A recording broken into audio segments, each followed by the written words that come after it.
Shriram Samarth 5 August.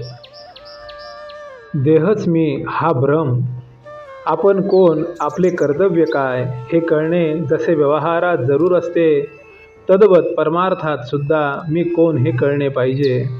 ज्याला मी माझे म्हणतो तो मी नव्हे खास, माझा देह म्हटल्यावर मी त्याहून निराळा आहे की काय।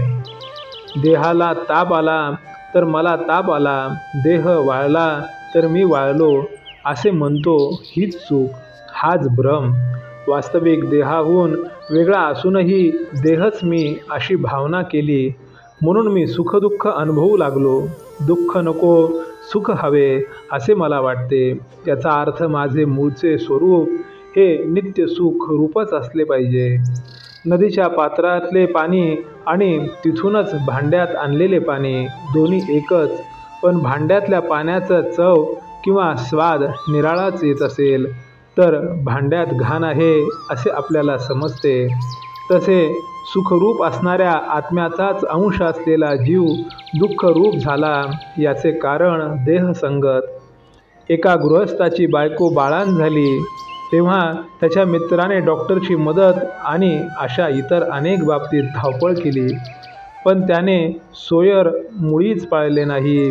या मित्राप्रमाणे आपण देहाबाबत वागले पाहिजे। एखादे झाड काढायचे असेल आणि ते पुन्हा वाढू नये अशी इच्छा असली, ती पालवी वरवर खुडून काम होत नाही, त्याच्या मुळाला पाणी घालणे बंद केले पाहिजे। तद्वत संसाररूपी वृक्षाला आम्ही अभिमानाचे पाणी वारंवार घातल्यामुळे तो इतका फुफावला आहे, तो अभिमान नष्ट केला पाहिजे। मी कर्म केले हा भ्रम टाकून दिला पाहिजे। खरा करता ईश्वर असताना जीव विनाकारणच मी करता असे मानतो। कर्तृत्व आपल्याकडे घेतल्यामुळे जीव सुखदुःख भोगतो, तेव्हा मी करता नसून राम करता ही भावना वाढविणे हीच खरी उपासना होय। आपल्या आयुष्यात ज्या ज्या गोष्टी घडतात त्या सर्व भगवंताच्या इच्छेनेच घडतात अशी पूर्ण खात्री झाली की मग सुखदुःख उरत नाही। ज्याची अशी खरी निष्ठा आहे त्याचे तेज काही निराळेच असते। अशा माणसाला अचल समाधान लाभते, किंबहुना हे साधुत्वाचे मुख्य लक्षण जाणावे, हे आपल्या अंगी यावे म्हणून साधनाची सर्व खटपट चालते। खरोखर आपल्या सर्वांना आता पुन्हा एकच सांगतो की सदैव नामात राहण्याचा प्रयत्न करा आणि नीतीला धरून राहा, त्यानेच तुम्हाला भगवंत भेटेल।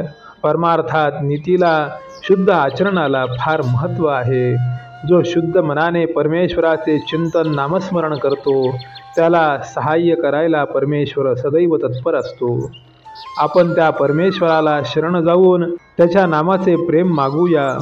दीनदयाळ भक्तवत्सल परमेश्वर कृपेचा वर्षाव करील याची खात्री बाळगा। नामस्मरण समजून करावे, समजून म्हणजे राम करता या भावनेत राहून।